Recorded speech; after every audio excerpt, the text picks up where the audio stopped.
बलौदाबाजार में हुई हिंसक घटना को लेकर प्रदेश में सियासत तेज है और पक्ष हो चाहे विपक्ष हो एक दूसरे पर आरोप प्रत्यारोप लगा रहे हैं।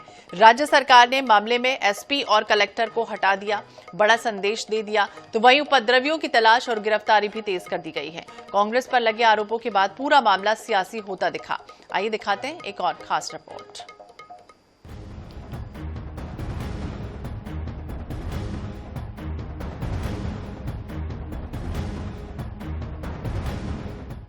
छत्तीसगढ़ में पहली बार प्रदर्शन के बाद हिंसा जैसी घटना सामने आई है।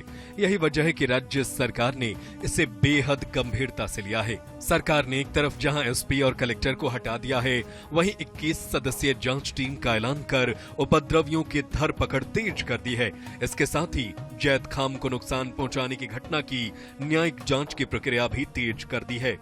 हिंसा के मामले में 3 मंत्रियों ने कांग्रेस नेताओं की संलिप्तता के आरोप लगाए हैं। इसके बाद प्रदेश में सियासत गर्मा गई है। पूर्व मंत्री गुरु रुद्र कुमार खुद पर लगे आरोपों से आहत होकर रायपुर के एसपी दफ्तर में गिरफ्तारी देने पहुंच गए। छत्तीसगढ़ प्रदेश कांग्रेस कमेटी ने बलौदाबाजार हिंसा मामले में 7 सदस्यीय जांच समिति बनाई है। पूर्व मंत्री शिव डहरिया की अध्यक्षता वाली जांच समिति 13 जून को घटनास्थल पर जाकर मामले की जांच करेगी। वहीं 14 जून को कांग्रेस के वरिष्ठ नेता भी घटनास्थल का निरीक्षण करने जाएंगे।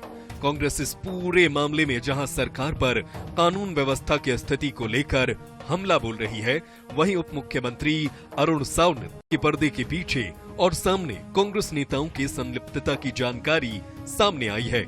जो भी हिंसा के दोषी हैं, उनसे सरकारी संपत्ति को हुए नुकसान की भरपाई की जाएगी। कल हम लोग हमारे पार्टी के जो जांच कमेटी के सदस्य बनाए गए हैं, सारे लोगों के साथ कल हम लोग वहां जाएंगे और पूरी तरह से लोगों से चर्चा करेंगे, घटनास्थल पे जाएंगे और निष्पक्ष रूप से जांच कर पार्टी को उसकी रिपोर्ट हम लोग देंगे। देखिए, सतनामी समाज के जिन लोगों को 200 लोगों को गिरफ्तार करने की जानकारी रोज दी जा रही है, उनका नाम उजागर होना चाहिए। हमारे ऊपर इल्जाम लगाया जाता है कि मैंने भड़काया। समाज के बुलावे पे समर्थन देने मैं बिल्कुल गया था। 5 मिनट में मंच में रुका भी था।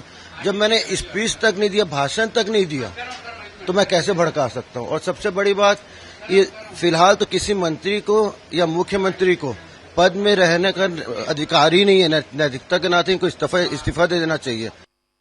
देखिए, 5 साल में जब उनकी सरकार थी तब भी प्रदेश में अराजकता अव्यवस्था उन्होंने फैला कर रखी थी।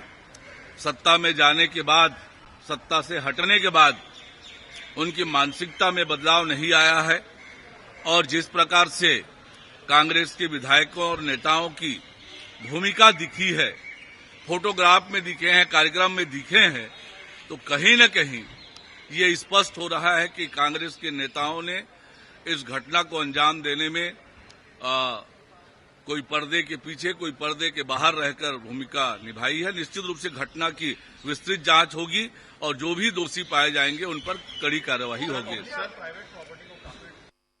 बलौदाबाजार में हिंसा को लेकर प्रारंभिक रूप से ये माना जा रहा है कि पुलिस प्रशासन के द्वारा हालात की गंभीरता को समझने में चूक हुई। इंटेलिजेंस सिस्टम की भी पोल खुल गई। प्रशासन का पूरा तंत्र इस कार्यक्रम को लेकर पूरी तरह से अनभिज्ञ था। मामले में 70 से अधिक उपद्रवी गिरफ्तार किए गए हैं।